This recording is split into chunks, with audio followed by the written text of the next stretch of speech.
Salam alaikum, Namesti, Shalom Aleichem, Aboukab, Salam alaikum. Que la paix et le salut de Dieu soient sur vous, Inch'Allah. Aujourd'hui, nous sommes le 21 avril. Bon 21 avril à tout le monde.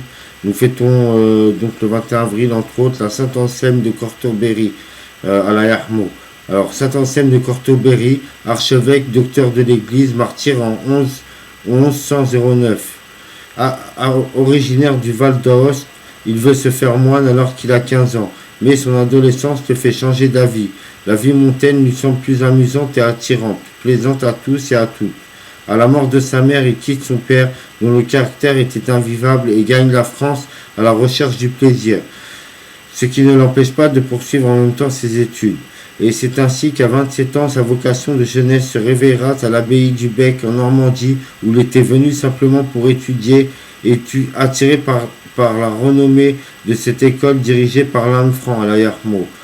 Appelle-moi le professe, le voilà choisi comme prieur, n'en déplaise aux jaloux, mais sa douceur gagnera vite les cœurs. Il est élu abbé et mènera de front cette charge et une intense réflexion théologique. Selon lui, puisque Dieu est le créateur de la raison, celle-ci, loin de contredire les vérités de la foi, doit pouvoir en rendre compte. À cette époque, des relations étroites existaient entre l'abbaye du Bec et les monastères anglais proches de Cortoberry. En 1093, lors d'une visite de ces monastères, Saint-Anselme se retrouve élu évêque de Cortoberry. Son attachement à l'indépendance de la Sainte Église contre les prétentions des rois d'Angleterre lui vaudra plusieurs exils. Il aspire à retrouver la paix du cloître, mais le pape ne l'autorise pas à quitter sa charge. C'est donc au milieu des tracas occasionnés par sa réforme de l'Église d'Angleterre qu'il mène à bien l'œuvre théologique qui lui vaudra le titre de docteur magnifique. Durant l'audience générale du 23 septembre 2009, le Saint-Père a évoqué la figure de Saint-Anselme à la Yarmo d'Aoste, du Bec ou de Canterbury, né à Aoste, Italie, en 1033. Il défendit l'Église, la Sainte Église anglaise, des ingérences politiques des rois Guillaume le Rouge et Henri Ier à la Yarmo, ce qui lui coûta d'être exilé en 1103. Anselme à la Yarmo consacra ces dernières années de sa vie à la formation morale du clergé et à la recherche théologique, obtenant le titre du docteur magnifique. La clarté et la rigueur de sa pensée eurent pour but de porter l'esprit vers la contemplation de Dieu, soulignant que le théologien ne saurait compter sur sa seule intelligence, mais devait cultiver une foi profonde. L'activité théologique de Saint-Anselme se développa en 3 volets. La foi comme don gratuit de Dieu qui doit être accueilli avec humilité, l'expérience qui est l'incarnation de la parole dans la vie quotidienne et la connaissance qui n'est pas seulement le fruit de raisonnement mais aussi celui de l'intuition contemplative. Son amour de la vérité et sa soif constante de Dieu, l'Éternel et Tout-Puissant, peuvent être pour le chrétien d'aujourd'hui un encouragement à rechercher sans cesse le lien profond qui nous unit au Christ.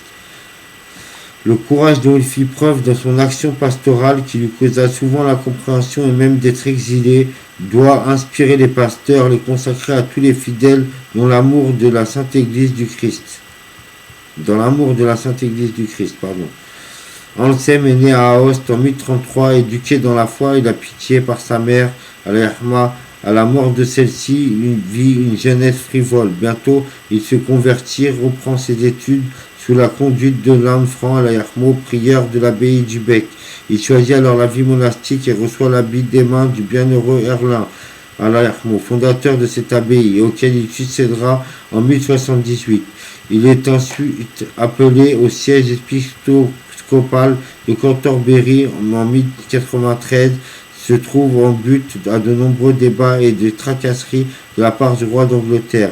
Il a surtout marqué l'abbaye du Bec et le diocèse de Canterbury par sa foi lucide et son humilité, sa douceur, son esprit de paix et sa tendresse filiale envers la Sainte Vierge Marie. L'Église entière lui doit aussi de remarquables traités de théologie. Voilà, donc à la Yarmo, Saint-Anselme. À la Yarmo, je vais vous montrer des images de Saint-Anselme. Bon 21 avril à tout le monde. Voilà, ça c'est une image de Saint-Anselme. À la Yarmo, Saint-Anselme. Très belle image d'ailleurs.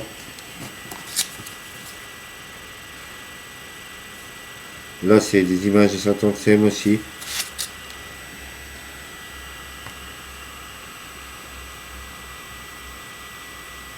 Voilà, moi Saint-Anselme. Bon 21 avril à tout le monde.